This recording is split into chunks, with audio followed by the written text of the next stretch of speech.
a very difficult stretch, but you continue to perform at a high level. How are you able to get to your game? Basketball when I'm on the court.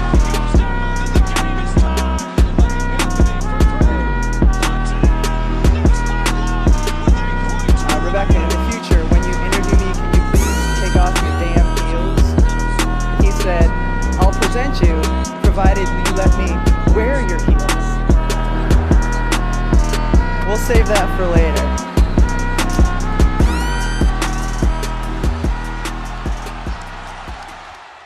Está no ar o episódio 114 do podcast NBA das Minas. Eu sou a Drica Evarini e serei sua host para hoje, lembrando que esse podcast chega para vocês pela Aurelo, Spotify, iTunes, Castbox e demais agregadores. Nos sigam nessas plataformas para receber aí todas as novidades do NBA das Minas. E vocês também podem nos acompanhar pelo Twitter, @NBA das Minas, e também no Instagram, @NBA das Minas Pod, com cobertura de jogos e várias novidades e materiais produzidos por toda a nossa equipe. Temos também cupom de desconto lá na Monza Imports, NBA das Minas, para você comprar aquela jersey que você já está namorando aí há algum tempo, aproveitar essa off-season. Também lá na Odyssey tem a nossa nova coleção que a gente lançou agora no finalzinho da temporada, e também as que a gente já tinha por lá também tem cupom de desconto NBA das Minas. Vocês podem ser agora nossos colaboradores lá na Aurelo, é só acessar orelo.cc/NBA das Minas, escolher um dos planos com conteúdos exclusivos para os apoiadores. Inclusive, já vou deixando aqui um spoiler, que a partir de agosto a gente vai ter várias séries exclusivas e diferentes aí para vocês, então quem quiser já pode ser um apoiador do NBA das Minas. E também a KTO, né? A NBA está aí numa pausa, mas temos WNBA, temos outros esportes, a gente vai trazer dicas de apostas de outros esportes também, e é claro, na WNBA, com o cupom NBA das Minas, tudo em maiúsculo, você ganha 20% de bônus no valor do primeiro depósito. Mas, sem mais delongas, vamos ao episódio da semana, e eu estou aqui com a minha fiel escudeira. O episódio de hoje é daqueles que a gente vai ficar bem emocionada, né? Nós e quem estiver nos ouvindo, e qualquer ser humano nesse Brasilzão de meu Deus que é apaixonado por esporte, né, Agatha? Tudo bem por aí? Tudo ótimo, Drica. Tenho nem roupa para esse momento de gala, né? Para esse convidado especial que está aqui com a gente hoje. É uma honra, e a gente vai bater um papo, aquele papo que você sabe que eu gosto, né? Vamos falar de história do basquete, vamos voltar um pouquinho aí na linha do tempo e bater um papo incrível.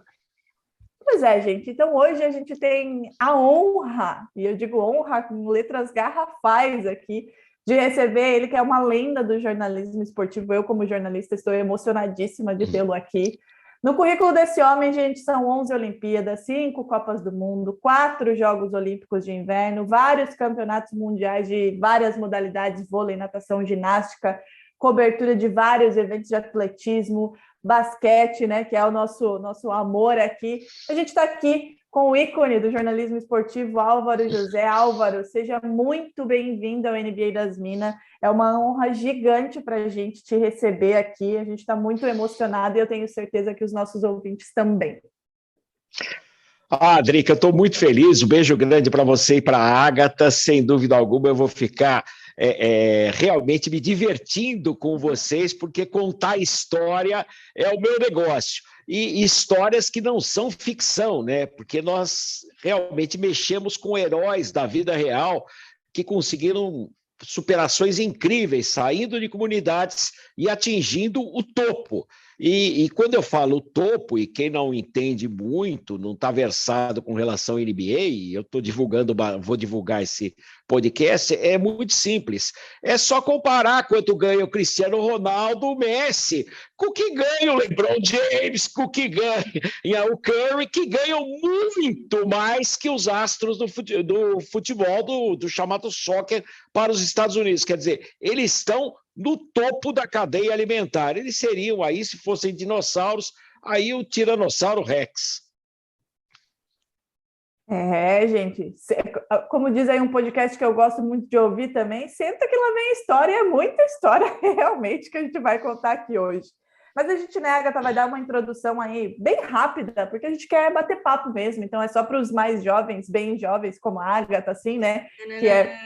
Eu não sou mais tão jovem assim, vamos combinar. A Agatha que é um neném, mas temos ouvintes muito mais jovens que a Agatha, só para dar uma introduzida aí para vocês a carreira fantástica desse nosso convidado incrível, para que vocês tenham uma ideia de como a história e a popularização do esporte, não é só do basquete, não, tá, gente? Do esporte, passam pela voz marcante que vocês acabaram de ouvir aí do Álvaro aqui no país. Atualmente, na Band, no Band Esportes, ele já trabalhou na Globo, Record, Portal Terra, e a gente está falando aí de uma carreira de 47 anos na televisão. Tudo começou lá em 75, o que significa que a voz dele transmitiu para várias gerações a emoção de muitos eventos históricos em campos, quadras, pistas, onde vocês puderem imaginar. Tem recordes mundiais, tem títulos mundiais, títulos olímpicos, e trazendo aqui para o nosso universo da bola laranja, o inesquecível Dream Team, que a gente vai falar lá daqui a pouquinho, e títulos do meu amado Boston Celtics, jogos épicos do Seattle Supersonics, né, para a gente trazer aqui a sardinha para o nosso lado, meu e da Agatha. São incontáveis comentários, narrações, reportagens, coberturas, histórias contadas com a emoção dessa voz aí, que vocês vão se emocionar muito durante esse podcast. O Álvaro tem aquela culpa que é gostosa de carregar, né, que é a culpa de ter tornado gerações e mais gerações apaixonadas pelo esporte, né, Agatha? E eu tenho certeza que tanto eu como você fazemos parte desse grandioso número de pessoas que se apaixonou ouvindo esse homem narrar e comentar. Sem sombra de dúvidas, né, Drica? Acho que ele é muito responsável por isso, por essa geração que veio após. Mas antes da gente entrar em NBA, Álvaro, eu queria até te perguntar, não tendo você como inspiração, né? Como é que você decidiu entrar para esse meio esportivo dentro do jornalismo? Olha, é bem curioso, porque eu era um moleque chato, né? Eu tinha tudo decorado, 16 para 17 anos, e um dia o Fernando Solera, na época, o locutor titular da Bandeirantes, depois, muito antes do Luciano II, locutor titular, que vocês conhecem, Galvão Bueno, o Solera me convidou para apresentar os tapes da Bandeirantes. Não, você tem boa dicção e tal, tudo mais. E meu pai foi um grande jornalista, cobriu as Copas do Mundo que o Brasil foi bicampeão mundial, 58, 62, cobriu mais de 8 Copas do Mundo, mas tudo lá atrás. E o Solera aí ficou encantado comigo, eu sabia os resultados dos jogos, como jogava praticamente quase todos os times dos anos 60, para ser mais preciso, 68. E já era fanático por basquete, porque eu ia ver aquele time do Corinthians, que tinha Vlamir, Amauri, o Edivar estava jogando, quer dizer, eu ficava extasiado. E eu gostava de basquete por causa da minha mãe, a Ruth, que jogou na Seleção Brasileira de Basquete, junto com a mãe do Cadum, a Cida, que foi a grande pivô da seleção brasileira no início dos anos 50. Então, exatamente por isso, eu estava extasiado para trabalhar com a televisão. E não, a televisão não era o principal meio de comunicação do esporte. Aí que está, era o rádio. Os locutores de rádio ganhavam muito mais e tudo. E foi aí que eu entrei na Bandeirantes. Era para apresentar os videotapes, mas não cheguei a apresentar, participava de um programa chamado Transesportiva e editava. Vocês imaginam uma era que não tinha copiadora, nada? Era mimeógrafo. Eu rodava no mimeógrafo roteiro e entregava. Então, foi assim que eu comecei, digamos assim. E fiquei forte, porque eu era magrinho, eu carregava as fitas, né? A fita daquela época, a fita de hoje é tamanho de um celular, né? A fita daquela época era um quadradão enorme, pesado, que você tinha que levar de um lado para o outro. E aí eu ganhei força, né? Comecei levando as fitas, me divertindo bastante, fui começando a falar, começando a conversar, e foi assim meu início por lá.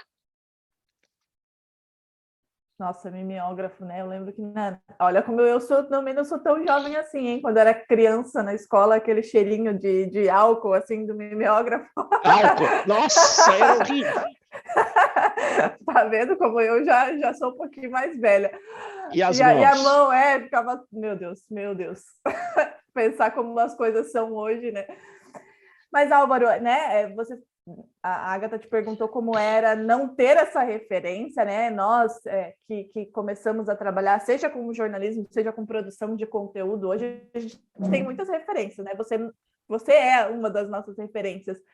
Mas, para além disso, você estava falando aí sobre essa questão do mimeógrafo, de carregar fitas, né? Era tudo muito diferente no jornalismo nessa época, Sim. né? Como que era a cobertura esportiva lá na década de 70, 80 e 90? Lembrando que, né, a NBA, no caso, o basquete, ele veio se consolidando, né? Veio aumentando a sua popularização ao longo das décadas. Mas falando do jornalismo, como era? Porque hoje é tudo muito fácil, né? Hoje a gente tem estatísticas no celular, tem tudo muito rápido, tem insiders e Twitter e tudo vindo para a gente com muita facilidade, mas a gente está falando de uma outra época muito diferente, né? Sim, como era essa sim. cobertura esportiva? Não, eu olho o celular, eu fico bestificado, porque o que um celular faz hoje realmente é um absurdo, Mas naquela época, como é que a gente podia dar as notícias internacionais? Elas vinham num meio de comunicação chamada teletipo, era o popular telex. Então, na Bandeirantes, das principais organizações, você tinha a sala de telex. E quem mais melhor trabalhava com os telex, evidentemente, eram os jornalões, né? Globo, Jornal do Brasil, Estadão e Folha em São Paulo. Então, tinham inúmeras máquinas de telex, cada uma recebendo uma agência de notícias. A Bandeirantes recebia 3 ou 4, e eu tinha que correr, porque tinham fatos que estavam acontecendo, mas que às vezes do teletipo não saíam, né? Era bem mais lento, era muito diferente, ao ponto realmente, não de ter a chamada barriga, mas nem se calculava fuso horário. Eu não tinha começado a viajar, e mesmo quando eu viajei menino, né, com 16 para 17 anos, fui para a Europa, não tinha essa facilidade de vou telefonar, perguntar que horas são, nada. Você se adaptava com o fuso horário de onde você estava e ia vivendo. Era o mesmo processo da era medieval, né? Não era nada diferente. Agora, uma coisa que me chamou muita atenção e que deu a mudança foi em 86, né? Em 1986, que nós tivemos aí na Copa do México, não esqueço isso até hoje, foi utilizado pela primeira vez o facsímile. Então tivemos a passagem do digital. Foi ali que começou a era digital, e que tinha gente que fazia um desenho de sacanagem na redação da Bandeirantes no México e mandava para São Paulo. Era um negócio bacana, né? Mas aí a gente acabou entrando nessa era, né? E não imaginávamos naqueles tempos que alguém pudesse, 5, 6 amigos pudessem criar uma redação, 2 que eram bons de vídeo, como hoje, fazendo tudo. É um processo realmente absurdo. Eu, inclusive, vou colocar aí, não ia colocar, mas vou colocar, porque aí realmente os jovens que te acompanham vão sentir o peso da minha idade, que é o seguinte: se vocês forem no Instagram da minha filha, que é @FePaisleme, que é a Fernanda Paisleme, vocês vão ver no Instagram dela a série que ela criou junto com o meu filho, chamada Fake Live, que foi tudo feito com o celular em pé, e eles trabalhando em 6, 7 pessoas, ganharam 20 prêmios pelo mundo inteiro. Então, você imagina isso entrar na minha cabeça, Drica e Agatha? Você imagina como eu vou fazer isso? E é o teu negócio, né? Não tem do que escapar. Hoje, por exemplo, os jornalistas são cerceados, para os contratados de televisão, são cerceados para não fazerem canal do YouTube, para não fazer isso, aquilo, muita postagem na internet. A Bandeirantes não, realmente eu estou bem à vontade para fazer, eu só não quero desenvolver uma coisa mais ou menos, e também não quero desenvolver uma coisa totalmente profissional, porque aí realmente você vai me atrapalhar com relação à televisão, mas eu também vou fazer um canalzinho bonitinho, quietinho, e mostrar algumas coisas velhas, né? Coisas que vocês não ligam, né? Tipo, assim, finais da NBA de 1988, Detroit Lakers, no Ford Inglewood, a primeira transmissão internacional no local, não é da Band, da TV sul-americana na NBA. Então, e tá aqui por acaso, viu? Não era para estar, não, porque você pode ver que só tem coisa de Olimpíada. Normalmente eu monto um cenário aqui montaria um cenário de NBA, próxima vez eu monto. É que as pessoas que estão ouvindo não estão tendo a sorte de observar, né? Porque enquanto eu falo, o Álvaro nos mostra algumas credenciais, mas a gente tá feliz, né, Drica? Por mim tá tudo bem, pode continuar mostrando aí, Álvaro. E eu tenho um pouco disso que você tem, né? Minha família também é muito envolta no esporte, nessa questão. Meu tio foi para a Olimpíada, e aí eu também, a gente estava falando antes do episódio começar, que seu filho acaba pegando algumas coisinhas, eu faço exatamente a mesma coisa com meu tio.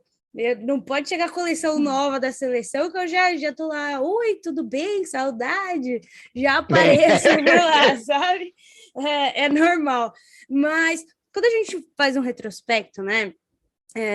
Falando de NBA especificamente, de basquete, o alcance, a importância que o seu trabalho, e logicamente do Luciano, né? Não tem como não falar do Luciano do Vale, tirar ele do tamanho também, da importância que ele teve para a popularização do basquete e de muitos outros esportes, né? Como que você vê essa responsabilidade, né, de ter sido esse cara ao lado do Luciano, de popularizar um esporte que não é nosso, não era... Tudo bem, nós somos campeões mundiais por muitas vezes, mas a popularização novamente, né, agora nesse período mais recente, vindo de vocês. Olha, em primeiro lugar, a história da NBA no Brasil passa pelos tapes comprados pelo Johnny Saad e pelo Walter Clark, o famoso Walter Clark, numa feira de televisão lá no início dos anos 80. E foi aí que eles trouxeram eu estava na Globo, estava voltando para Bandeirantes, porque o meu pai estava com câncer e a minha vaga não tinha em São Paulo. E aí, tanto o Johnny Saad, hoje o presidente, como o Solera, não, volta então, vamos trabalhar com a NBA, vamos apresentar a NBA para o público. Isso foi muito antes do Luciano, e eu estou falando isso com relação ao início do ano de 1983, quando eu voltei para Bandeirantes. Então, eu tinha que fazer uma apresentação legal, e tinham 6 jogos da temporada de 80 e 81 e os jogos da temporada 82. E tinham aqueles jogos maravilhosos do Boston, acabando com o Houston Rockets, e cestas que estão aí entre as maiores de todos os tempos da NBA, cestas do Larry Bird, do outro lado da tabela, arremessando de direita e convertendo de esquerda. Foi um negócio absurdo que ele fez. Tanto que, quando começou a temporada de 82, a gente passando antes dos Jogos Pan-Americanos de 83, muita gente pediu que fosse reprisada essas finais. Aí chegou o Luciano. Luciano virou e falou: olha, um monte de gente vai embora, eu quero ficar com você e com a Elia. E eu já tinha feito vários jogos com o Luciano de basquete na Globo, aqueles torneios governador do estado. E aí ele falou: não, vamos fazer NBA e tal, tudo mais.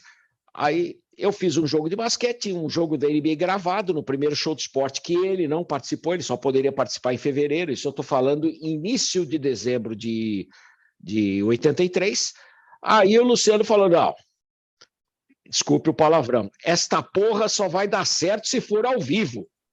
Aí todo mundo, não, mas ao vivo, custo de satélite e tal, tudo mais. E quem estava no caminhão cortando era o irmão do Boni, Carlos Augusto de Oliveira, o Guga, a quem eu devo muito também, fanático por basquete.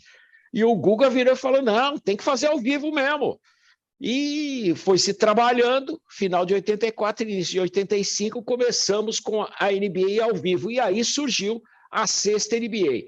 O basquete só existiu desse tamanho por causa do Luciano querer fazer os jogos ao vivo, porque se não fossem ao vivo, não teriam o mesmo sabor. Mas na época não tinha internet, não tinha nada. Mas o ao vivo é totalmente diferente.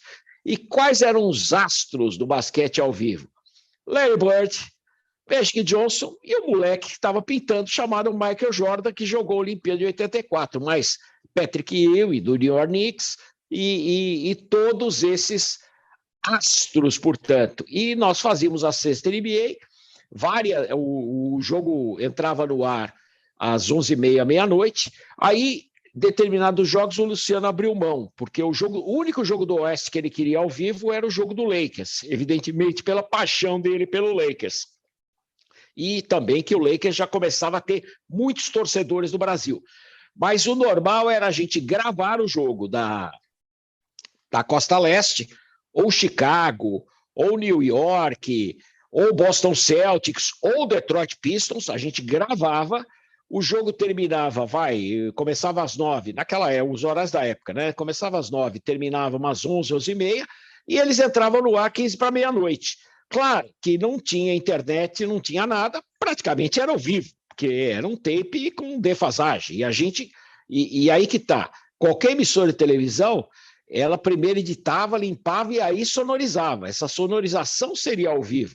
O Luciano não, a gente tem que fazer na hora que está acontecendo o evento para não mudar. E realmente isso foi algo marcante e que aquilo que vocês falaram acabou realmente impactando em muitas gerações.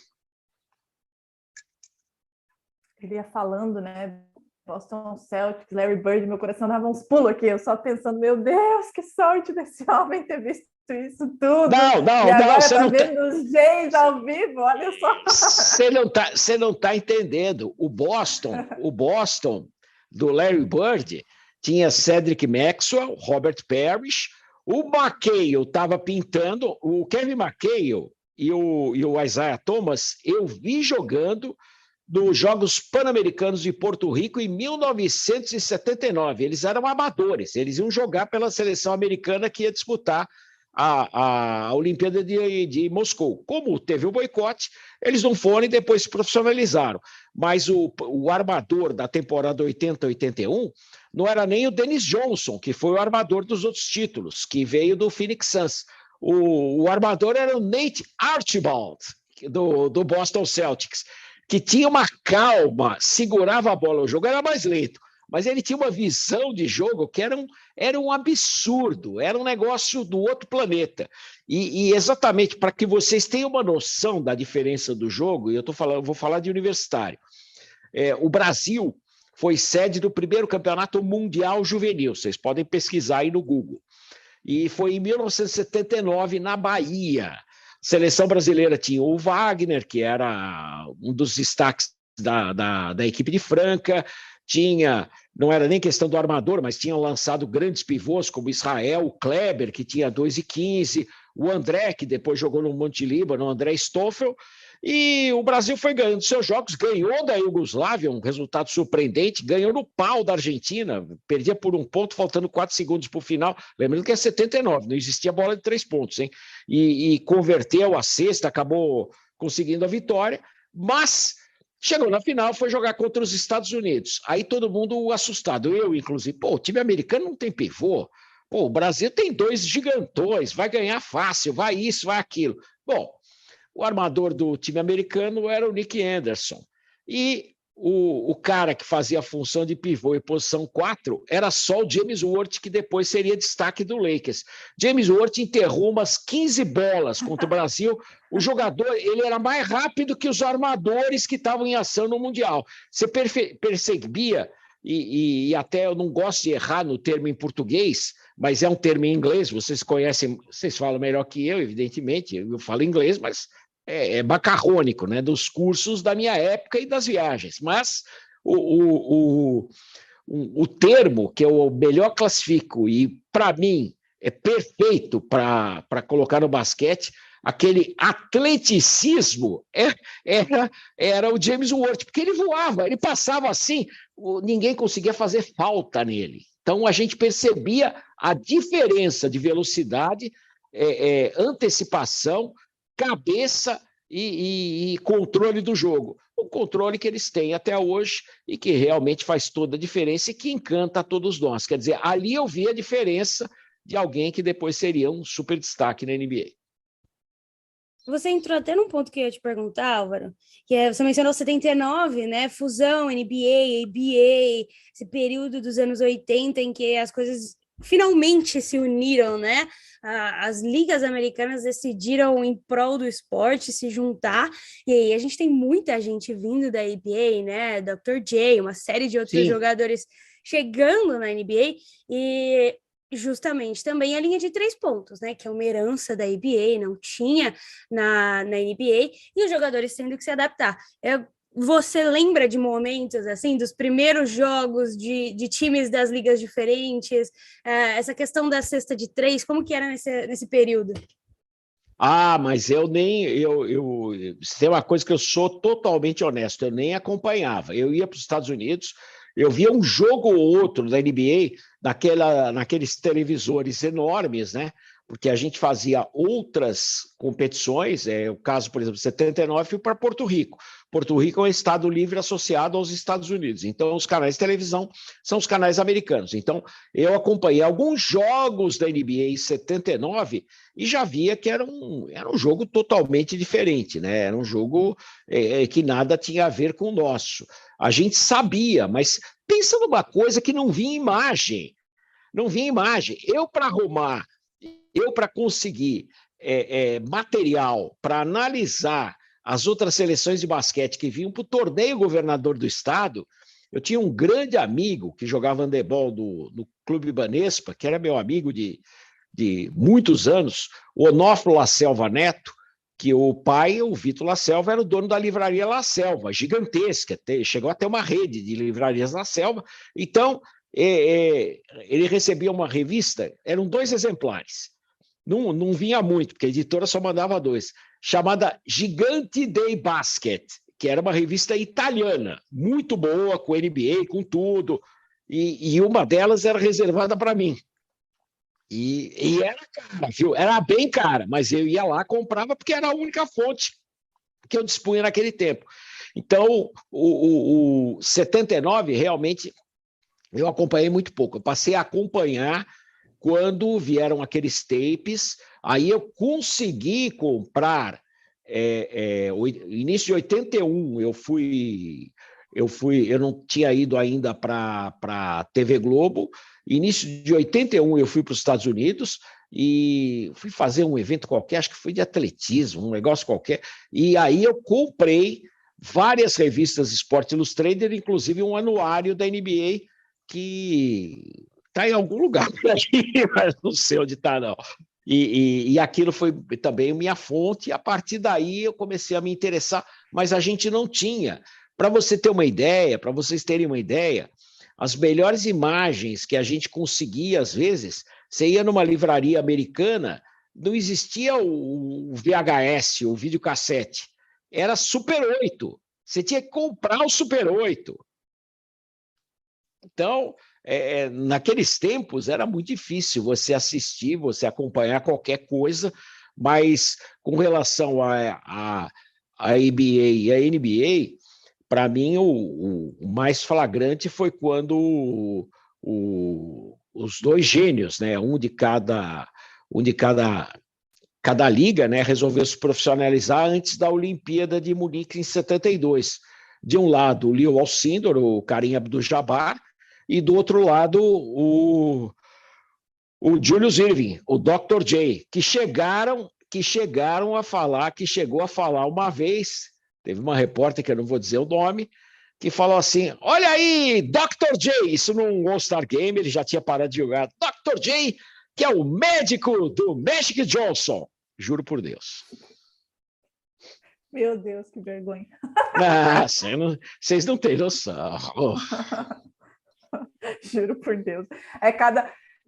Esse homem deve ter cada pérola para contar, mas a gente vai arrancando dele, né? Uma coisa que é incrível, né, Adri, que é a memória. Porque se você me perguntar o que eu almocei, não lembro mais. Já vou ficar um pouco em dúvida, mas a memória de Álvaro José é uma coisa a ser estudada.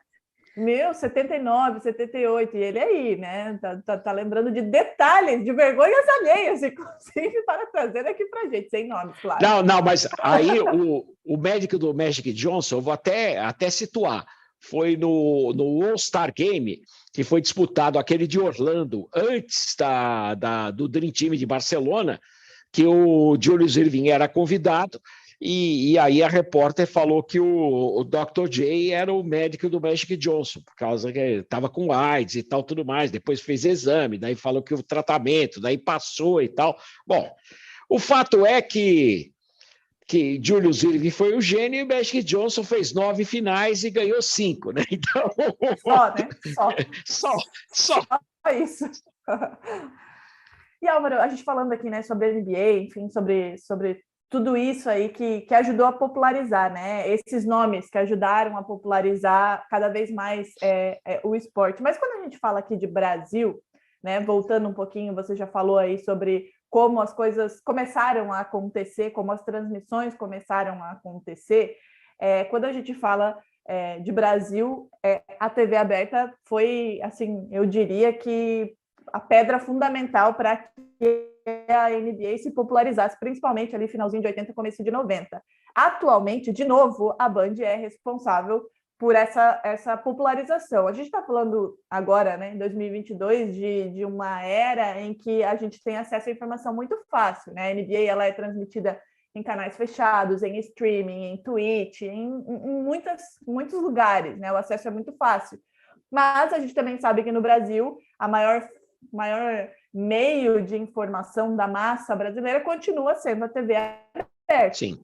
E a Band é a responsável por disseminar, né, o basquete e a NBA em todos os lugares do país, em absolutamente todos os lugares do país, né? Como é que você enxerga esse papel, né? Mesmo hoje, em 2022, a gente tendo acesso a um monte de coisas, sabendo que vocês chegam, sei lá no interior do interior, onde mal e mal chega a internet, mas a Band está lá para quem gosta de basquete, ligadinho na NBA, e vocês estão a todo momento levando essa emoção e ajudando a popularizar esse esporte ainda em 2022. Olha, você falou tudo, Drica, porque tem lugares, não é que tá chegando mal a internet, não chega a internet. Tem lugar que você não tem acesso ao celular. Tanto que se você vai fazer uma cobertura em determinados lugares, não precisa nem perguntar para mim, você pode perguntar para um amigo meu de Globo e Bandeirantes, que é o Roberto Cabrini, viaja com aquele telefone via satélite, né? Porque não tem acesso. Então, a TV aberta já não. A TV aberta propicia isso e mais. A TV aberta é gratuita. É tudo de graça. Eu posso falar que eu trabalho em cabo também, trabalho no Band Esportes, em Pay TV, mas a TV aberta ela faz uma diferença grande. E em função da cobertura hoje, dos hábitos, eu não tenho a menor dúvida que a TV aberta está mudando. A própria volta do show do esporte reflete isso, quer dizer, mesmo sem mega eventos, o esporte está na tela da Band já voltando, e não estou puxando o saco para a sardinha, não. A concorrência com os meios internacionais é muito grande, mas, queira ou não, o brasileiro tem direito ao acesso à informação esportiva. Então, para nós é fundamental. E a NBA percebeu isso, a NBA não só aqui, não só a NBA Brasil, como a NBA nos Estados Unidos, que a TV aberta em determinados locais é vital exatamente para isso. Imagina só se não fosse a TV aberta na China passando o jogo da NBA, não ia ter aquele fanatismo que os chineses possuem. E aqui não é diferente, tanto que tem um quadro criado lá, que é exatamente o pessoal entra das suas casas falando com a hashtag NBA na Band, e naquele momento o cara está na frente da televisão, está a filhinha, está isso, está aquilo, e você percebe os sotaques diferentes, o tipo de aparelho, aonde a pessoa está. Quer dizer, já tivemos ligações aí do interior do Pará, o sujeito está na Amazônia e está vendo a Band na NBA, evidentemente por parabólica, porque não tem como ver de maneira diferente. Então, isso vai mudar agora com o 5G, mas, de qualquer maneira, nós estamos lá. E essa disseminação, realmente, eu acho importantíssima para o esporte. O esporte que agora está tendo mais brasileiros, o Gui Santos realmente está chamando muita atenção lá no Golden State, mas particularmente para novos fãs, porque você não consegue novos fãs com com o escopo da Pay TV. Ao contrário, é claro, evidentemente, você com a TV aberta, você consegue chegar a todo lugar, a todos os lares e a todo mundo. Claro que, por vezes, não é o melhor jogo, mas é o tal negócio. É jogo meia-noite ao vivo. Quantas pessoas não trabalham também à noite, estão chegando naquele horário? Quanta gente não sai para trabalhar às 5 da tarde e está voltando para casa meia-noite? Então, os hábitos mudaram, não existe mais aquele horário de 8 às 5 da tarde e todo mundo apaga a luz, ou a vela, né? Você não pegou luz e vela, mas apaga a vela às 9h30, 10 horas. E com essa popularização, Álvaro, vem também a galera que está começando, obviamente, a assistir agora, está conhecendo os jogadores, se apaixonando pelos jogadores agora. E uma coisa que a gente sempre fala é aproveita, né? Enquanto eles estão jogando. Essa coisa de internet também, é óbvio que a maior parte é boa, mas tem uma parte ruim de que às vezes a galera quer discutir quem é melhor, quem é pior, quem tá jogando desse jeito, quem não tá, e esquece de aproveitar o show, assim. Saiu uma pesquisa aqui nos Estados Unidos que o Stephen Curry é o jogador mais odiado dos Estados Unidos de basquete. E isso, para mim, é uma coisa muito absurda, porque, assim, as pessoas deviam estar aproveitando enquanto o cara tá jogando, porque eu sei, você sabe, todo mundo sabe que daqui 15 anos as pessoas vão olhar para trás e tratar ele como o que ele é, uma lenda. Mas hoje, poucas pessoas apreciam isso, né? Então, a gente tem muita gente, a gente tem a oportunidade agora de assistir LeBron James jogar, para muitos o segundo da história e para muitos outros o primeiro, né?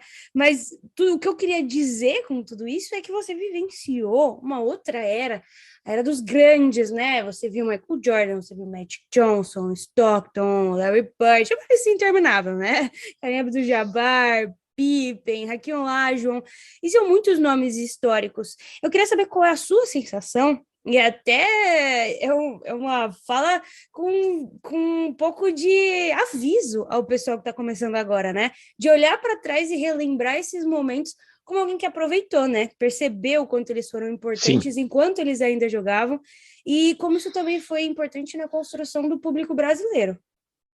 Não, e eu cito até uma coisa, Agatha e Drica, que é, não, como é que teve momentos que a NBA estava muito mal, e eu cito, olha, tente assistir na HBO Max a ascensão do Lakers, a série sobre o Lakers.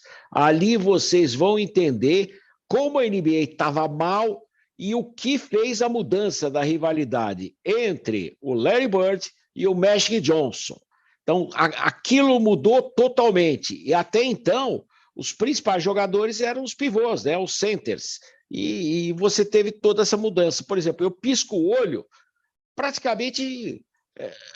Cadê o Patrick Ewing? Cadê o Hakeem Olajuwon? Já foram.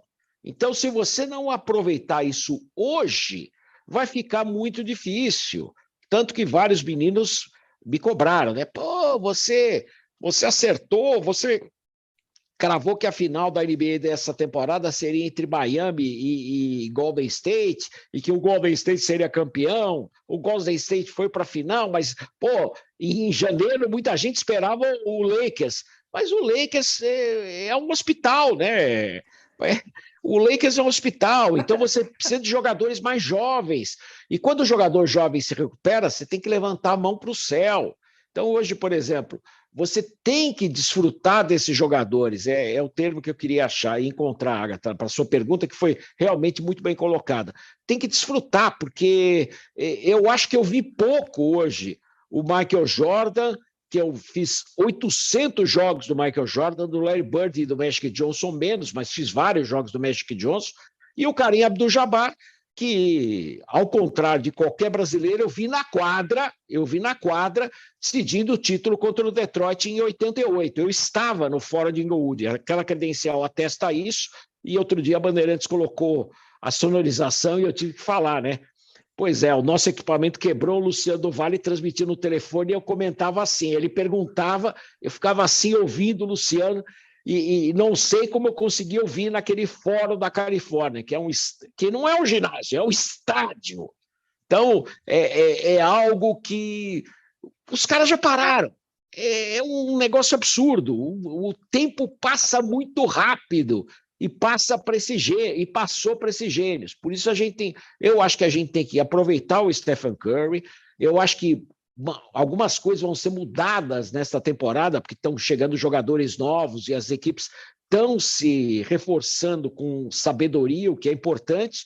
E tem equipes também que chegaram muito bem e não contavam com o seu principal jogador.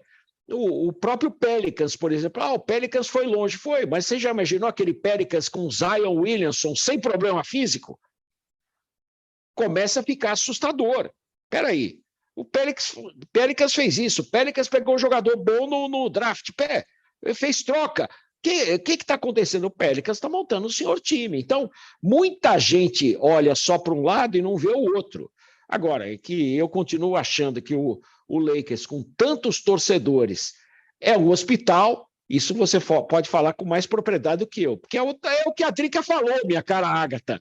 Você com o celular aí nos Estados Unidos, você praticamente pega absolutamente tudo. Eu entro no Google aqui, ele me responde em português, só depois que eu consigo ir para os locais dos Estados Unidos que eu tenho interesse, como o velho USA Today.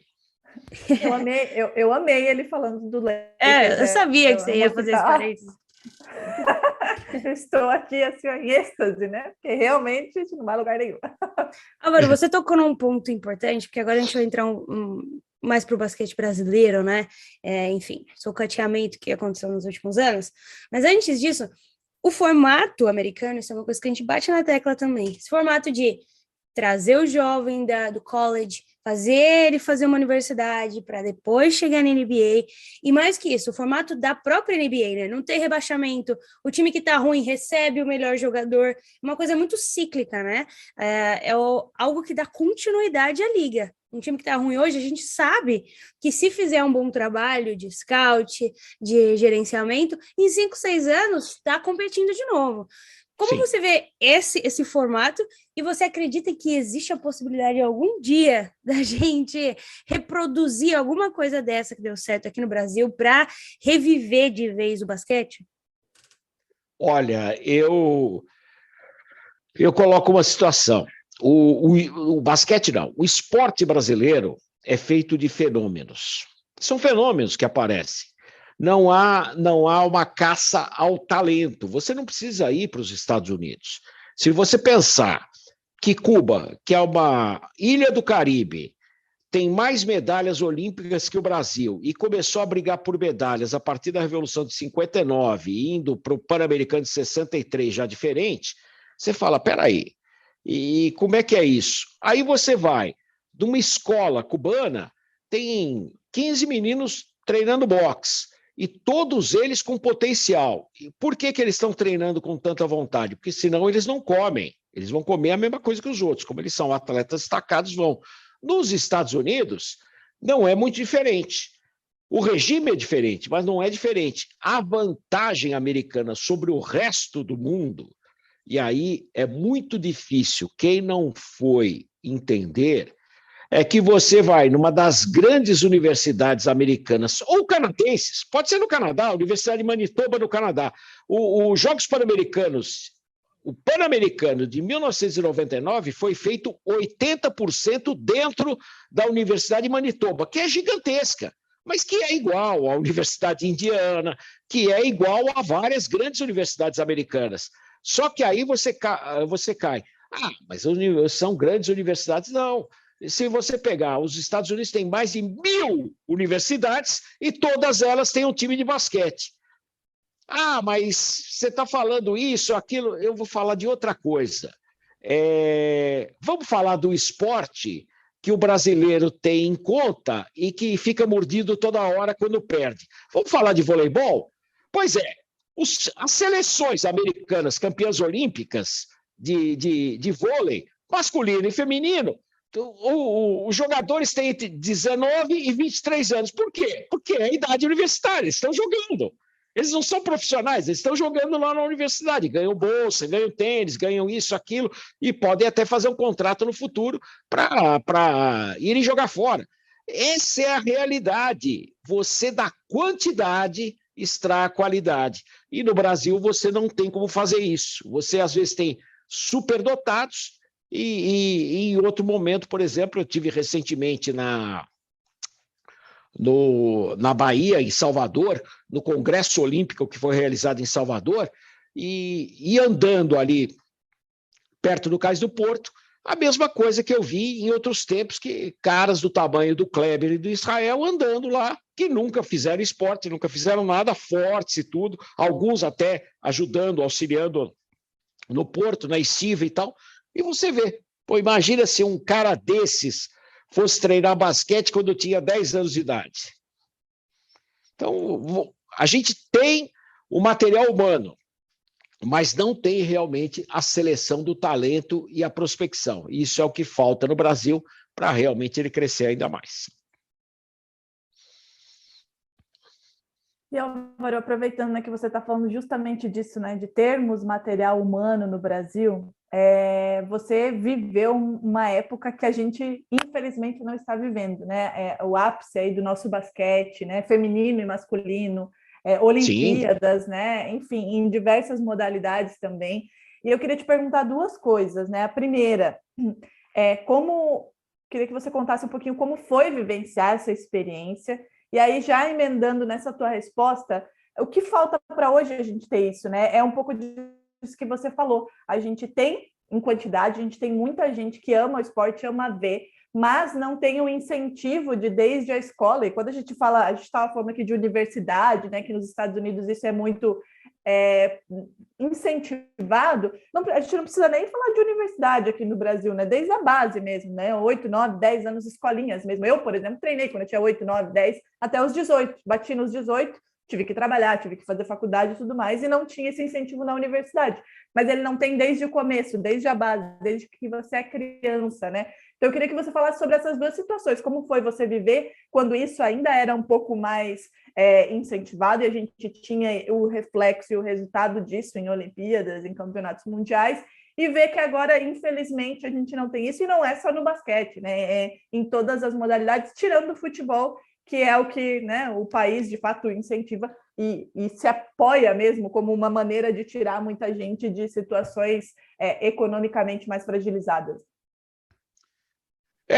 Os anos de ouro do basquete brasileiro, do Vlamir e Amauri, eu não acompanhei, né? Nem teria idade para acompanhar. Quando eles foram bicampeões mundiais de basquete, o Vlamir, que inclusive fez aniversário no dia 16 de julho, o Vlamir, ele tem, além dos títulos mundiais, ele tem 2 vice-campeonatos. Vamos parar para pensar. Ele foi vice-campeão mundial em 54, no Mundial realizado em São Paulo.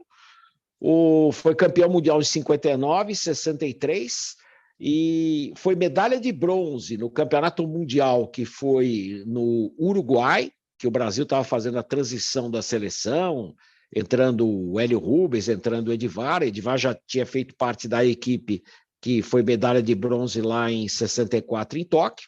E aí o Vlamir jogando, e não era titular, mas entrava bastante, ficava bastante tempo em quadra, foi vice-campeão mundial na Iugoslávia, que foi o último grande resultado do Brasil quando foram lançados na equipe o Adilson e o Marquinhos, o pivô Marquinhos. Marquinhos, inclusive, poderia ser o primeiro brasileiro a entrar na NBA, porque ele era um destaque tremendo da Universidade de Pepperdine, mas também não teve interesse, já tinha proposta para jogar na Itália e mantendo a sua elegibilidade para estar na seleção brasileira.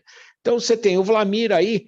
Pô, o cara disputou 5 mundiais, todos com medalha, 2 ouros, 2 pratas e 1 bronze. Talvez seja o atleta em mundial mais medalhado, mas eu não peguei. Eu vi o Vlamir jogando no início dos anos 70 na Portuguesa, ele fez 20 pontos num jogo que eu achei um absurdo. O cara andando, jogar tanta bola assim. Ponto. As mulheres do Brasil, Paula, Hortência e depois Janete chegando. Paulo e Hortência, no começo, não eram amigas, mas elas eram fora de série. Agora, não adianta, porque você tem a genialidade. E o Brasil só conseguiu o resultado a partir do momento que elas resolveram, além de competir entre elas, trabalhar muito bem o grupo. Aí, realmente, o Brasil foi um absurdo e conseguiu uma vitória épica contra os Estados Unidos na semifinal do Campeonato Mundial, que foi realizado lá na Austrália em 94, com muitas jogadoras da WNBA. Então, o basquete brasileiro, realmente, ele conseguiu as revelações, mas o talento, você não consegue mais achar jogadores e jogadoras daquele jeito. E isso faz, para mim, uma diferença gritante.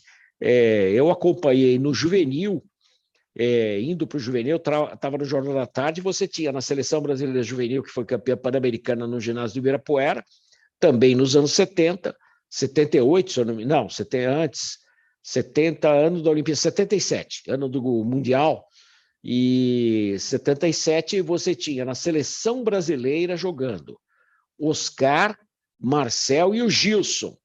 E os três com 19 anos de idade, com menos de 19 anos, quer dizer, um privilégio, um negócio absurdo. E hoje o Brasil não tem um jogador internacional no nível do Oscar e Marcel. Aquele chamado jogador internacional, pode jogar no Real, não precisa jogar na NBA, pode, que nem o Doncic, pode jogar no Real Madrid, pode jogar na Itália, pode jogar em qualquer lugar, escolhe onde vai jogar.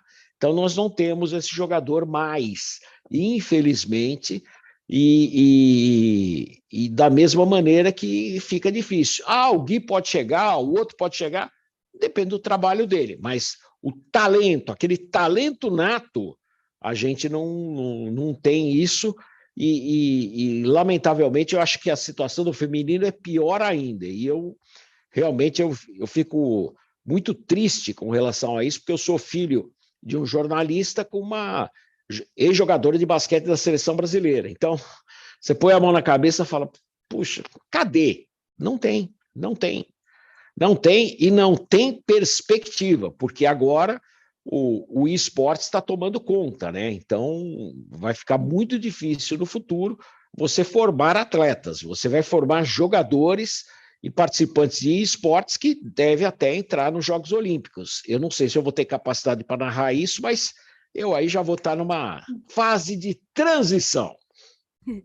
É verdade, né? Tem se tornado cada dia maior essa parte dos jogos eletrônicos.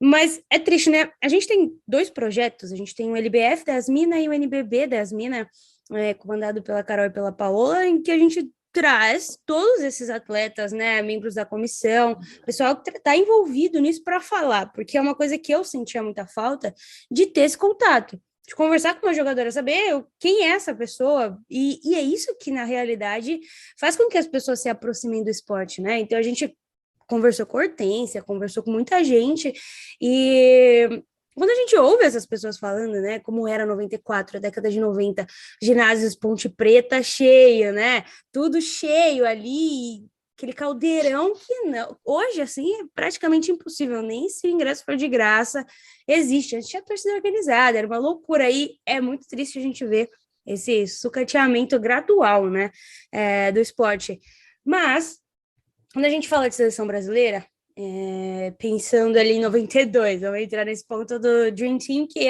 para mim também é um dos meus capítulos favoritos na história do basquete, assim, a forma como o Dream Team mudou o mundo. Muita gente que não conhecia o Dream Team passou a conhecer no episódio do The Last Dance, né, que é o documentário do Michael Jordan, mas, enfim, o Brasil jogou contra esse Dream Team, né, o Brasil teve essa oportunidade e eu queria entender um pouco mais do que foi, né, você conviveu, estava ali, vivenciou esse período, são 40 anos de carreira, e eu queria entender para você qual a importância, assim, no seu ranking de momentos espetaculares, ter visto o maior time de todos os tempos juntos em quadra. Eu coloco até diferente. A minha colocação é diferente, Agatha. Eu pego todos os esportes e, para mim, o Dream Team foi a maior expressão do esporte coletivo da história. Futebol, basquete, voleibol, beisebol, nada. E depois também não teve. Não vem falar que aquele Dream Team lá que foi para o Mundial de Basquete de Toronto em 94, que eu estava em Toronto com o Shaquille O'Neal quebrando tabela, não chegava aos pés do único, do legítimo Dream Team e de Barcelona 92. Para mim foi a maior expressão do esporte coletivo. Não teve nada igual antes, nem tampouco depois. E existiu, foi muito bem colocado também pelo Steve Kerr na Revolução dos Três, naquele filme Revolução dos Três, que, para quem não assistiu, está disponível na Globoplay, e ele explica todos os momentos e por que a importância da bola de 3 pontos. O Steve Kerr pode falar, porque ele decidiu títulos para o Chicago Bulls assim também, e foi exatamente aquele jogo Brasil-Estados Unidos, lá no Market Square Arena, que virou hoje um estacionamento imenso entre a Ampex e o Conseco Field House, que era a casa do Indiana Pacers, e o estádio foi demolido. A gente pensava que as mulheres poderiam ganhar, os homens ganharam por 120 a 115, e aquilo sim projetou os profissionais para a Olimpíada. E os americanos, para dar aquela mexida, não, mas o início não foi em Barcelona. E você está aí nos Estados Unidos, você sabe disso, porque nós já tivemos seleções de profissionais que entraram em Olimpíada pouco antes. Eu me refiro aos Jogos Olímpicos de Albertville, que a Olimpíada de Inverno, que foi em 92, início de 92, quando os canadenses foram com profissionais, os americanos também, mas o lendário Wayne Gretzky, depois de uma derrota da sua equipe, ele quebrou o hotel onde estava. Então, a gente sabe que os caras bebem e arrebentou o hotel, mas o Dream Team, para mim, foi o máximo, não teve absolutamente nada igual. E, olha, eu não sou saudosista, não.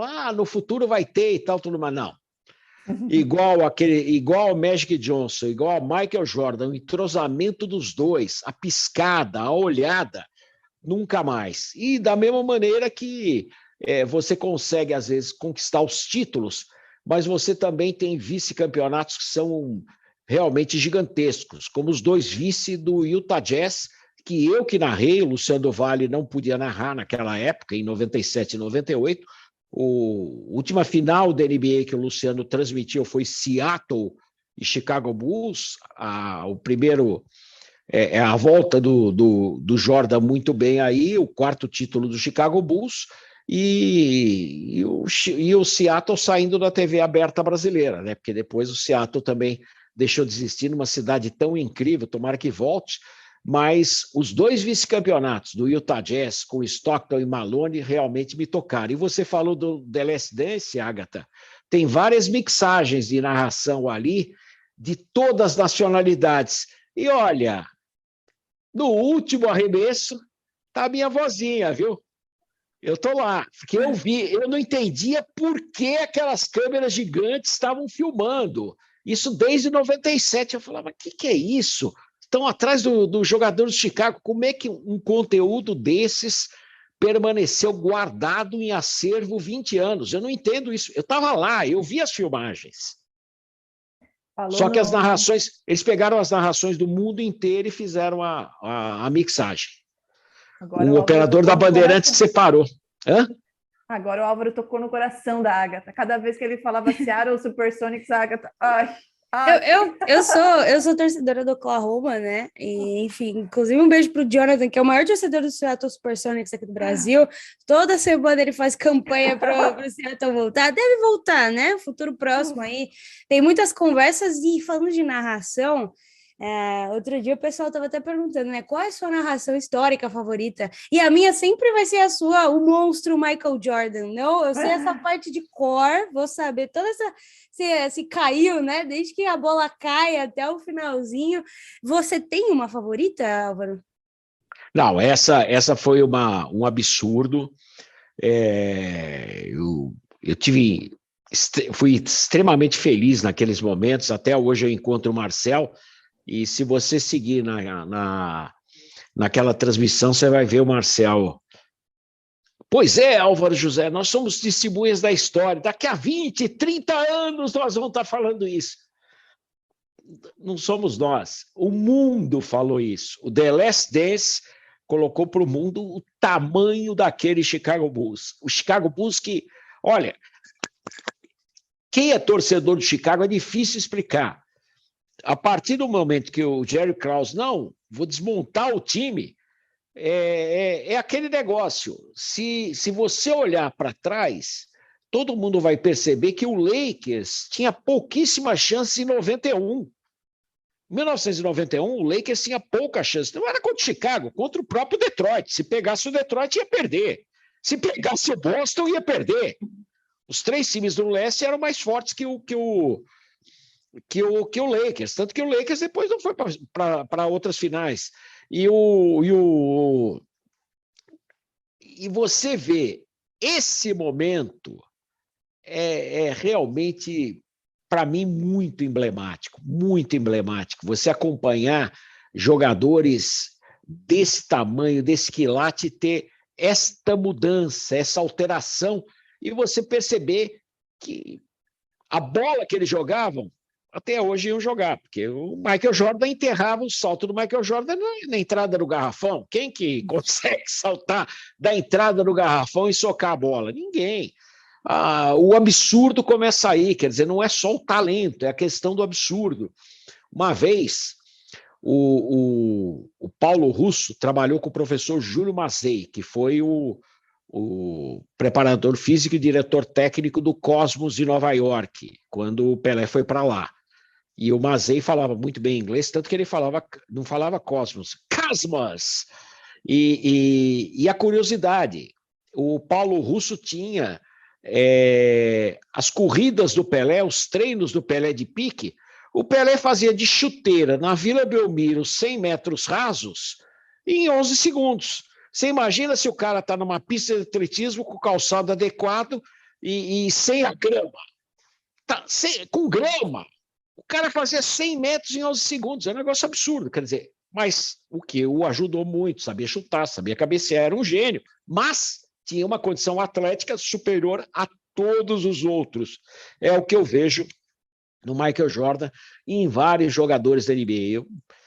Eu sou um privilegiado, e com relação às narrações, essa é uma das maiores narrações minhas. O Joaquim Cruz, conquistando a medalha de ouro em Los Angeles, dos 800 metros rasos, batendo o Sebastian Coe, que era o recordista mundial da época.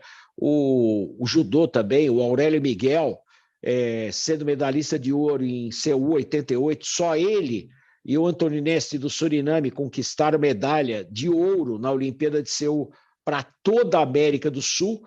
O Rogério Sampaio, evidentemente, né? O Rogério Sampaio no judô, que eu narrei 2 lutas sem enxergar, e as 2 primeiras lutas sem enxergar, mas a final foi enxergando, e o Rogério Sampaio teve esse resultado. Hoje ele é CEO do Comitê Olímpico Brasileiro e a gente conversa muito, ele é um grande amigo, nós conversamos demais aí. Os velhos do judô, a gente se dá muito bem. Então, nessa campanha aí, eu realmente sou um privilegiado. As medalhas do Torben, do Robert Scheid, o Robert eu conheci pequenininho, jogava tênis com o pai dele no Banespa, e o César Cielo, né? O César Cielo, os 50 metros nado livre do César Cielo, eu fiquei empolgado, sim. Foi uma grande narração, eu estava realmente muito bem, além do Thiago Braz da nossa Olimpíada, né? Que ninguém esperava que o Thiago Braz fosse ganhar a medalha de ouro, e eu narrei a medalha de ouro. Em medalhas olímpicas, né? Eu sou recordista, eu narrei 47 medalhas olímpicas brasileiras, o Galvão Bueno narrou 33.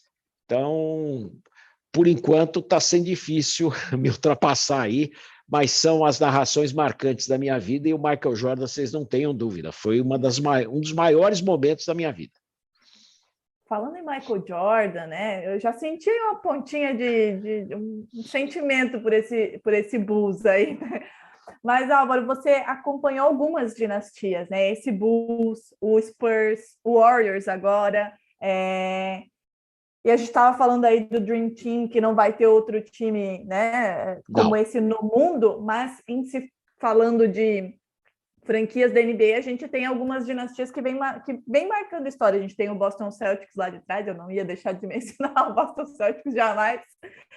Para você, que acompanhou várias delas, qual foi a melhor e a que mais impactou, né? Porque a gente tem aí a melhor, mas tem algumas que mudam jogos, né? A gente sempre fala como o Curry mudou o jogo da NBA, né? Sim, então, eu queria sim. que você falasse um pouquinho sobre isso, assim, qual que é a melhor, qual Não. que foi a mais impactante, mas eu acho que esse coraçãozinho bate pelo Chicago Bulls, hein? Não tenha dúvida.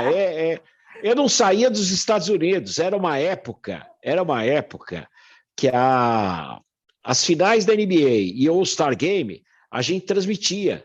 Nós íamos para os Estados Unidos transmitir. Era o contrato, porque a NBA queria mostrar que os brasileiros estavam lá na posição.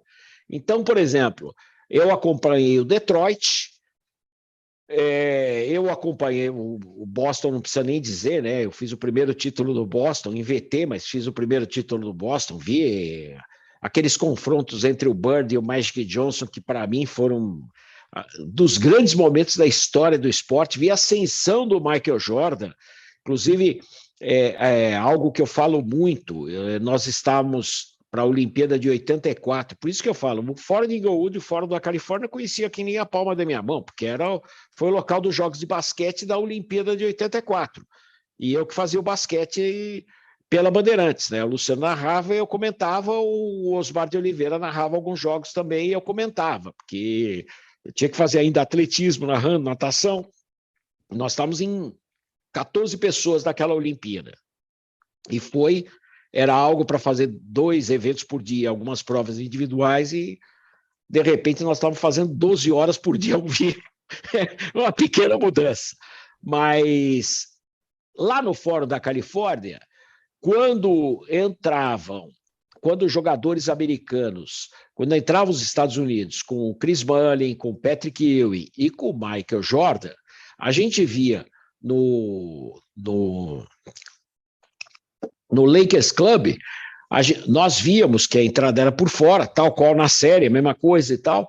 Nós víamos Magic Johnson, nós víamos Michael Cooper, ou seja, vários jogadores importantes do Lakers estavam por ali, queriam conversar, ou seja, já havia esse interesse naquelas promessas que iriam para a NBA. E o Jordan realmente estava endeusado. Teve um momento que você olhava ali, você tinha quase todos os jogadores do Lakers, inclusive o lendário Jerry Buss. O pai da Jeannie Buss estava lá assistindo e tal, tudo mais.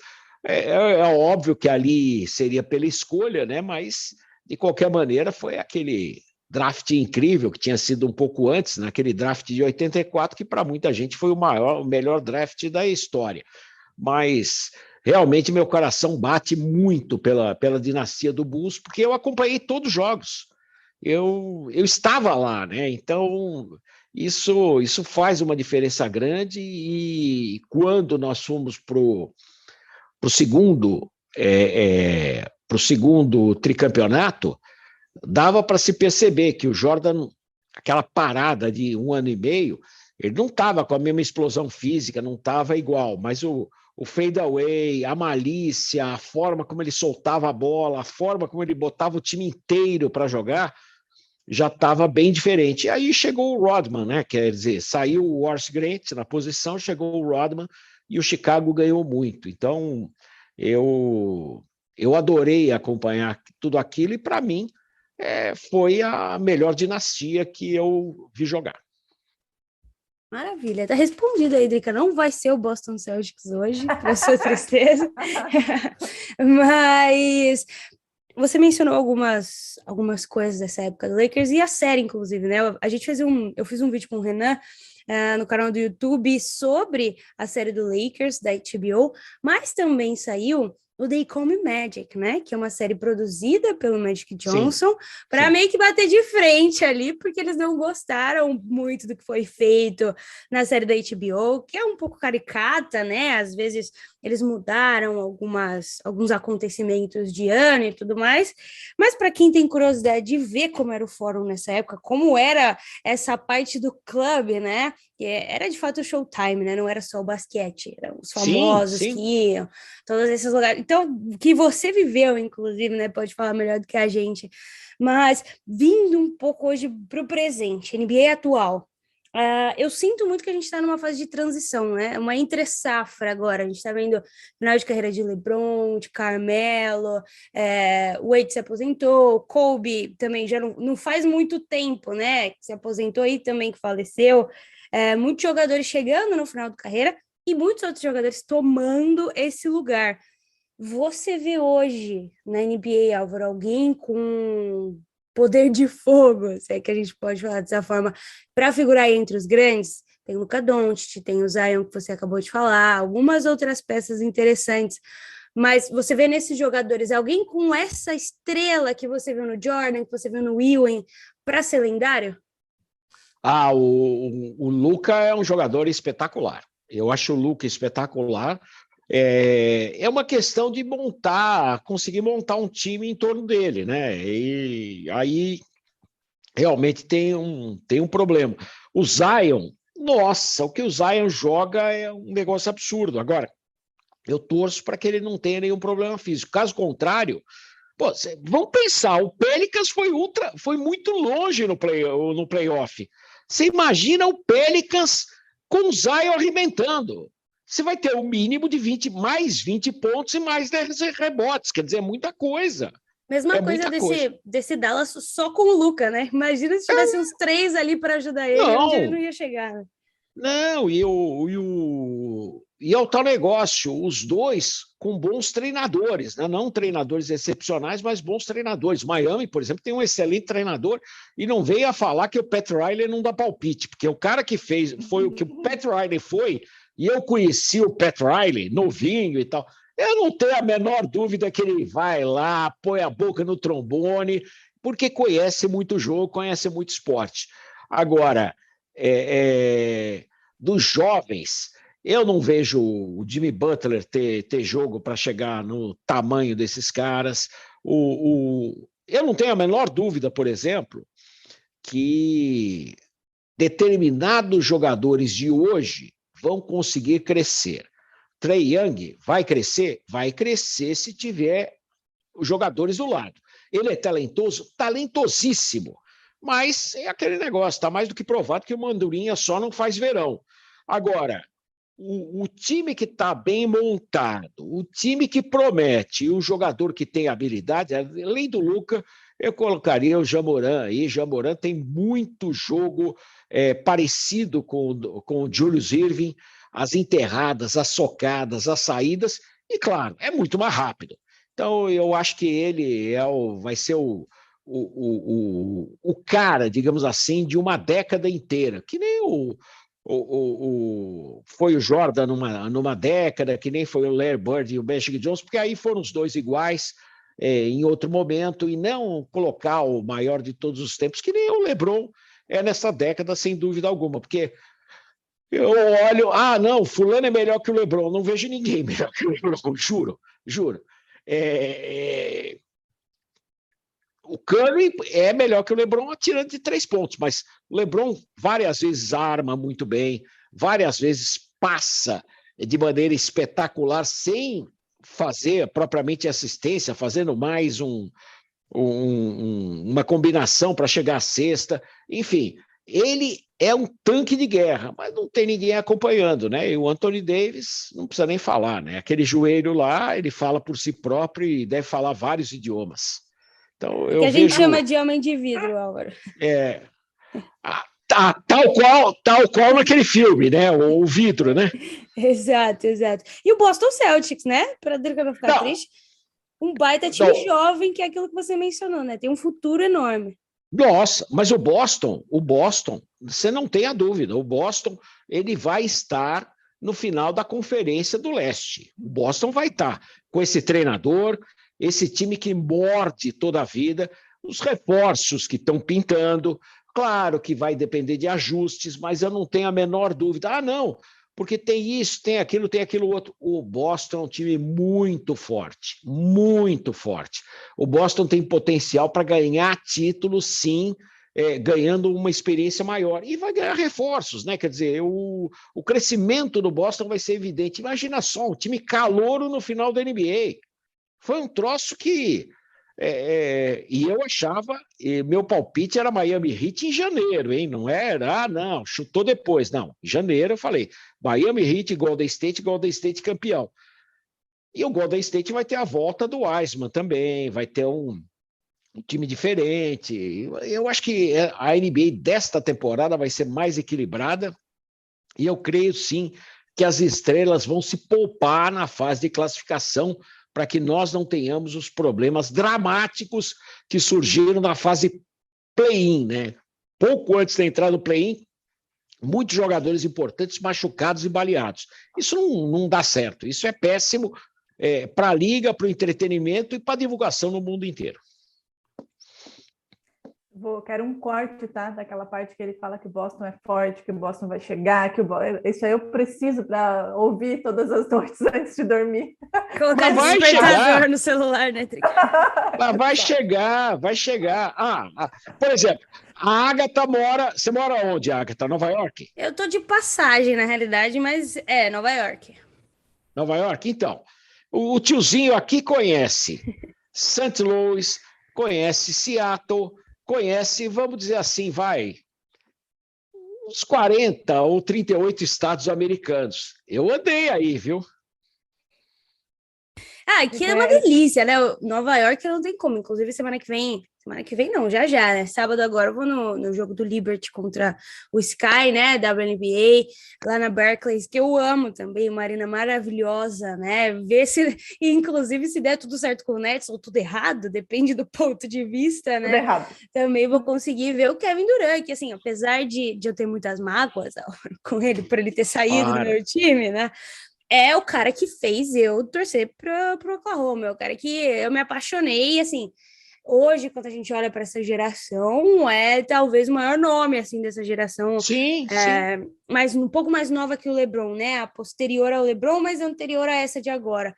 E, enfim, e tem um Knicks que alguma hora vai, né? A gente vai esperar, alguma hora acontece, mas não deixa de ser a meca do basquete, né? Estar no Madison Square Garden, independente de que time do Knicks esteja jogando, é uma experiência única, né? Inigualável. E aí tem Boston aqui do lado. Então, assim, eu vou aproveitar esse período aqui, vou ter certeza disso, que eu vou aproveitar para ver muito basquete, não tenha dúvida. 7ª Avenida, conheço bem. Saí ali do hotel da Broadway e ia a pé até o Madison Square Garden. Aí o Luciano falava, Alvinho, é longe. Eu falei, Luciano, são só 9, 10 blocos, não é nada. Para moleque, né? Moleque anda, eu andaria a ilha inteira, sem problema nenhum. E era espetacular, realmente. Madison Square Garden, e tinha uma loja na frente que eu sei que não existe mais, né? Aquela Sports Authority, que era gigantesca, né? 7 andares, você comprava até prancheta para jogo de handebol. Você tinha coisa da Iugoslávia lá, era um negócio sensacional que hoje, evidentemente, você sabe muito melhor que eu, né? Os malls, os shoppings já não existem, vão diminuindo nos Estados Unidos, as grandes lojas, né? Em função das grandes produtoras, né, dos grandes meios de transmissão de venda, né, das grandes lojas de venda pela internet. A internet realmente acabou com muita coisa aí, vai alterar o hábito da população. Você ganha tempo, mas muita coisa mudou. Álvaro, só para a gente finalizar aqui esse episódio maravilhoso, eu queria Já? te perguntar. Já? Olha só. A gente está preocupada com você aqui, mas se você falar que tá tranquilo... Peraí, 1h40, agora que eu vi. Pois é, quando o papo é bom, passa rápido. Vai passando. Álvaro, eu tenho curiosidade, porque assim, você já narrou muita coisa, você já comentou muita coisa, inclusive Fórmula 1, que eu e a Agatha amamos também. Mas eu queria que você contasse alguma história, algum apuro que você passou aí em algum desses muitos trabalhos que você passou, se já teve alguma história que você passou aperto mesmo. Várias. Então conta. A gente adora essa parte, porque a gente adora saber dos perrengues que as pessoas passam. Várias. E os Jogos Olímpicos de Seul em 88, pouco antes da Olimpíada, a União Soviética tinha derrubado um Boeing da Korea Airlines que teria sobrevoado a ilha de Sakhalin, e seria um avião espião usando a marca da companhia. E resultado, a Olimpíada de Seul, 16 anos depois da Olimpíada de Munique, cercada de atentados, teve um aparato de segurança realmente absurdo. Os Jogos, o Munique 72 foi uma coisa, 76 eu não fui para Montreal, minha primeira Olimpíada foi Moscou 80, mas a segurança era brutal, era muito grande, o pessoal do basquete pode falar isso para você, Oscar, Marcel e tal, eles participaram dessa Olimpíada. Em 84, em Los Angeles, já teve um sistema que não chegava a ser digital, mas a vigilância realmente era intensa na Olimpíada. E 88, Seul, para mim, foi o ápice. Antes da era digital, do computador, da credencial eletrônica, credencial com código de barra e tal. Credencial com código de barra começou em 96. Eu sei porque eu tenho todas as credenciais. E aí, eu passei de um checkpoint para entrar na televisão, nós tínhamos 4 checkpoints para passar. 4. Então, passagem 1 tinha restaurante e tal, passagem 2, passagem 3 e os estúdios de televisão. Da passagem 3 para passagem 4, de repente, apitou lá um sinal. E aí aí o cara passou em mim, eu não tenho nada metálico no corpo e tal, e também em outro, aí eles não tinham como fazer a averiguação, nós simplesmente tivemos que tirar a roupa. E essa história eu já contei. Eu tirei a roupa no checkpoint. Por favor, o senhor pode vir aqui e tal. Pá. E o divertido é que não fui só eu, né? Agora, teve 2 cinegrafistas aí de equipes, tanto da Espanha como da Argentina. E naquela época, em 88, os coreanos falavam um pouco inglês, né? E também os profissionais da Espanha e da Argentina. O que aconteceu? Não havia comunicação, foi um quebra-pau ali que não teve tamanho, porque o cara não queria tirar a roupa, não. E não tinha muita alternativa, né? Porque se você pensar bem, o que é a Coreia? Você tem o paralelo acima, na verdade, não há uma situação de paz, houve um armistício desde os anos 50, ou seja, o estado de guerra entre a Coreia do Sul e a Coreia do Norte. Isso não tem o que discutir. E nós estamos num lugar assim. Imagina que legal, né? Você tirando a roupa e ainda com medo que o outro tivesse alguma coisa escondida e os caras passassem fogo, né? Porque ali o dedo é meio mole, né? Essa é boa, viu, Álvaro? Falando de Olimpíada, você tem uma Olimpíada favorita? Tive várias. Barcelona 92 foi uma Olimpíada incrível. O Los Angeles 84, a primeira que eu narrei e tudo mais. Moscou eu fui pela rádio, né? Quer dizer, e não era ao vivo, eu não fazia nada ao vivo. Então, não foi a mesma coisa, não foi marcante. Mas, sem dúvida alguma, Los Angeles e Barcelona estão no meu coração. Eu estudei história, né? A Grécia, eu fiquei encantado na Grécia em 2004, embora tivesse feito 10 anos antes o Campeonato Mundial de Vôlei lá, em 1994, quando o Zé Roberto estava deixando a seleção e depois pegando a seleção feminina, né? Mas foram esses jogos mais os do Rio, né? O Olimpíada do Rio foi realmente espetacular aí, os Jogos do Rio foram sensacionais. E, a despeito do que possam perguntar, a maior Olimpíada de todos os tempos foi, sem dúvida alguma, sem tirar nem pôr, Pequim em 2008. Né? Nada foi feito com aquele tamanho de Pequim, aquele gigantismo exagerado, característico dos chineses, né? Mostrando o seu poder financeiro para o planeta. Então, mas Barcelona foi uma Olimpíada fantástica, foi uma Olimpíada incrível. E se você perguntar para qualquer um que esteve lá, vai falar que foi a maior edição de jogos que esteve. E, inclusive, marcou a minha estreia na cerimônia de abertura. Né? Eu tive o privilégio de trabalhar ao lado do Luciano do Vale e do Armando Nogueira. Armando que, inclusive, insistiu para que eu fizesse a abertura olímpica. Foi a primeira abertura que eu participei, de lá para cá participei de todas. E, Álvaro, agora só aquele bate-bola, assim, né? O seu jogo de NBA, um jogo, que é o que... The Last Dance, não tem dúvida. O homem é Chicago Bulls. É Chicago Bulls. Não O sangue é sou- vermelho e preto, não tem sangue é- como. Eu não sou Chicago, eu sou Portland Trail Ah. Blazers. Ó, Nossa, Portland. Sou Portland. meu Deus. temos um eu- grande fã de Bill Walton aqui, então. Eu e o Bulgarelli. Tanto que quando falaram que o Lillard... Não, o Lillard é o maior jogador da história do Portland. Eu falei, bom, o Bill Walton eu não vi jogar. Eu sei que foi um dos destaques da UCLA, do John Wooden e tal. Mas com todo respeito ao Lillard, ele não engraxa o sapato do Clyde Drexler. É muito simples. Só ver o que o Drexler fez. E o Drexler tirava das finais da NBA, ele tirava o Lakers. Tirava o Lakers. Não era, não, ganhou de... Não, ganhou do Lakers. Ganhou do San Antonio Spurs. Ganhou do Akin Olajuwon. Não era pouca coisa, não. Mas por que Portland Trail Blazers, Álvaro? De onde veio? O questionamento que fica. Não, o seguinte, eu não aguentava mais o Luciano do Vale falar do nosso Lakers. Vocês não acompanhavam a sexta NBA. Nossa Mas a gente te Senhora. entende que a gente não aguenta também falar do Lakers. Não, Tá certo. o nosso Lakers. E você tinha que ter um contraponto. O contraponto do Edivar, o Edivar, não, eu torço pro Boston, para dar aquela brigacinha no ar. Pela rivalidade briguinha no ar. saudável, né?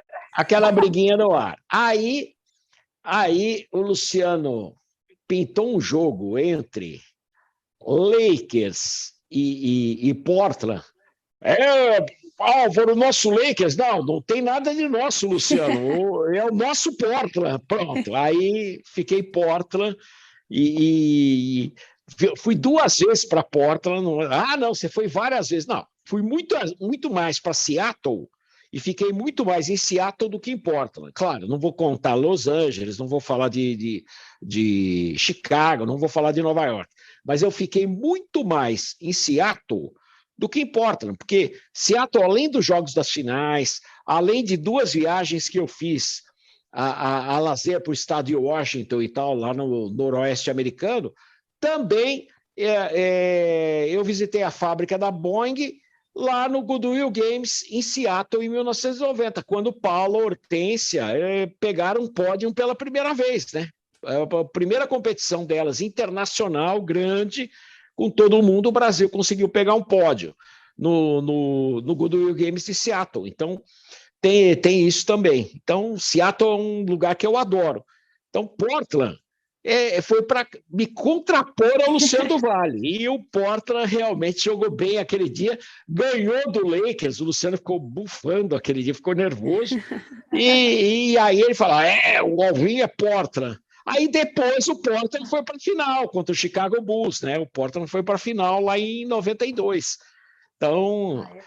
Aí ele ficou Portland. Por pouco, hein, Agatha? Tá vendo? Ele gosta de Seattle, quase. Bateu na trave. Não, Seattle, eu vou contar para você. Seattle, eu era moleque, eu pensava, olha, dá para morar aqui, viu? Seattle é muito legal, muito E legal. é uma cidade que respira esporte, né? Assim, Sim. mais que muitas outras, o que aconteceu, assim, apesar de eu ser torcedora do Oklahoma, eu admito que foi um crime hediondo que aconteceu, ter tirado o time dali, mas vai voltar, e tem um Storm enquanto isso, né? O Bird tá fazendo The Last Dance, a dela tá gravando também, vai sair documentário, então tem muita coisa para assistir por lá, com certeza tem... O que não falta é esporte em Seattle, e vai voltar. Tenho certeza absoluta. Drica, alguma pergunta final? A última, porque eu sou fã de Fórmula 1 e você também, e eu preciso fazer essa pergunta para Álvaro José.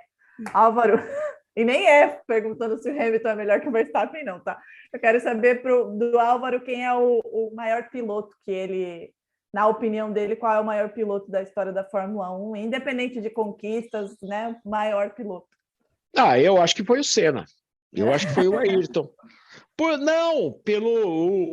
uma série de fatores e por querer transcender o carro, né? Ele estava com um carro sem condições, e eu posso falar a seu respeito, porque uma vizinha minha de infância que jogava muito bem vôlei no Banespa, a Maria Beatriz Eugênio Balzoni Assunção, era só betise.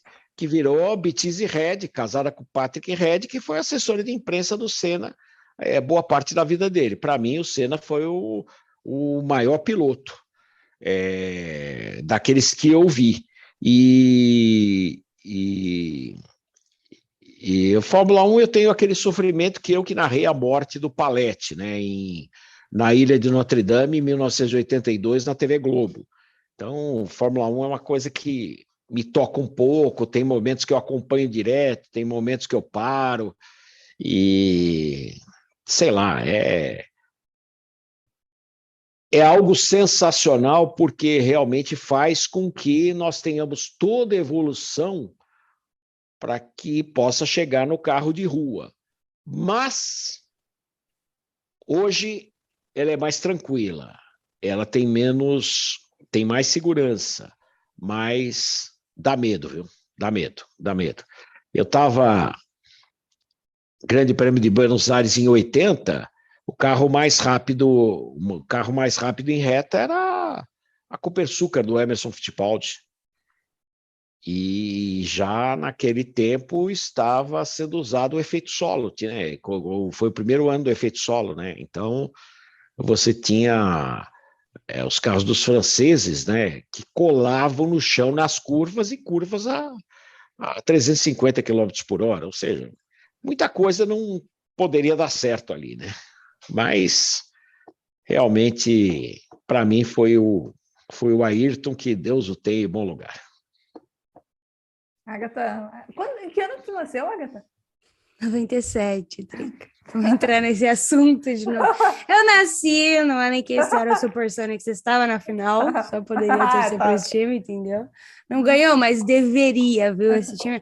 Eu tenho essa camisa vintage dessas finais do Gary Payton, maravilhosa, diga-se de passagem, um dos uniformes mais bonitos aí da NPA. Lindo. Lindíssimo, né? Mas deixei no Brasil. Não sei por quê, deixei no Brasil. Tá lá, pendurado no meu guarda-roupa.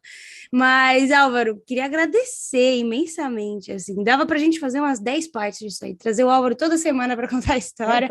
E você soltou aqui em primeira mão que vai fazer um canal, um podcast, algo do tipo. Já estou ansiosa. Serei a primeira inscrita, não tenho a menor dúvida.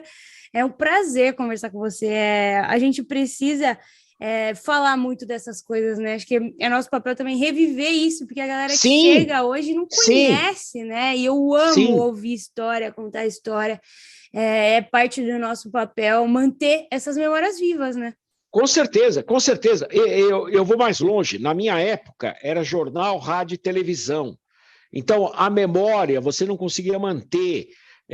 Muitas vezes eu fiz jogos pan-americanos pegando um caderno, recortando jornais que eu ia guardando. Imagina que eu sou acumulativo, né?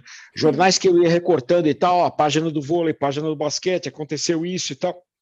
Você imagina, hoje com a maior facilidade no celular, você perde mais tempo destrinchando aquilo que você precisa do que propriamente na colheita da informação. Então, o papel de vocês é fundamental, é o elo, é a possibilidade de falar, olha, isso aqui não é por acaso, aconteceu isso. Tudo isso veio daqui.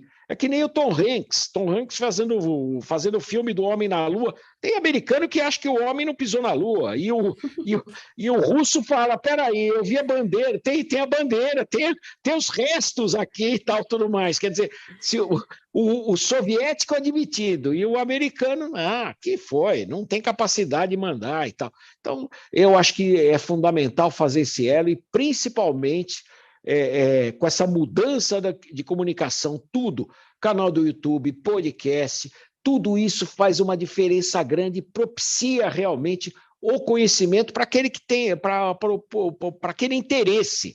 Porque você pode não ter o interesse na história geral, mas tem interesse na história do esporte, e vai ficando, vai indo, cada um no seu núcleo, cada um no seu quadrado, cada um no seu espaço. Parabéns a vocês. Álvaro, vou só reforçar as palavras da Agatha, né? É um prazer recebê-lo. Eu, como jornalista esportiva, assim, é fantástico. Eu não tenho nem palavras para dizer o como você é referência, não só para mim, mas para muita gente que também é da profissão.